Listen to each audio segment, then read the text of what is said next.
gets around. What message do you think would have resonated coming from the Republican Party? What would have resonated with the GOP? Because clearly it looks like a lot of people that are analyzing this election are saying for the next one, there needs to be a much better message. What would you like to hear in those what would Hispanic communities rather like to hear from the GOP?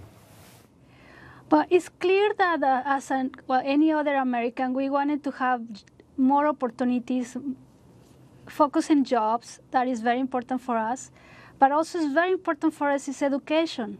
So when somebody says, I want to reduce the monies to put in education, they will affect us because we believe that the only thing we leave to our kids as a Latinos is education. So that is very important. Most of us that we are able to vote, we should not be worried about immigration. But many people that is citizens of the United States, we know or we find people that are undocumented. So it's clear for us that a solution in immigration is important, but not just a partial solution for a couple of years or for a couple of kids that become to be citizens. We need to have a global and a long-term solution for immigration. But the solution cannot be self-reported. Those words are not possible. We have to be very careful how we say things because, as we saw, it affects many of the Latinos didn't want to vote for Romney.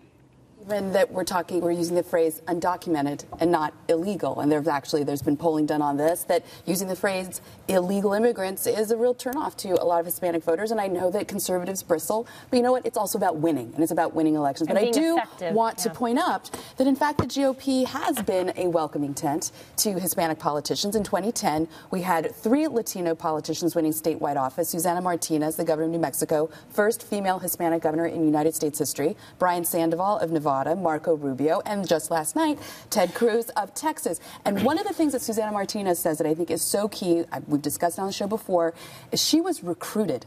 She was a Democrat who got a phone call that someone said, I think you're talented, I think you're smart, and you have a place in the GOP. So it's not just about ads and messaging and words. Well, it's not just about messaging, but your point's well taken about undocumented versus illegal. You can't underestimate how these kind of word choices affect the listener. And I'll give you, I used to own a business that catered to Latino audiences. And I'll tell you this, very simple, but it's true. Hispanic, it's nonsense. And they don't want to be referred to as Hispanic because it's a government-created term that encompasses tons of people who have different cultural values, different geographic backgrounds. Latino is one that's more embraced by that community to be referred to. That's a subtle little difference. And it's a small change, and you know what? It's easy, so just do it, right? That's true, but we have to talk about ideas, right? At some point, we have to address how the Republican Party intends to address immigration because that is going to be the litmus test, essentially, beyond communication. Part of addressing that is bringing Hispanic, Latino politicians into the conversation. So it's not the GOP lecturing to Latinos, here's how we're going to approach you. It's saying, hey,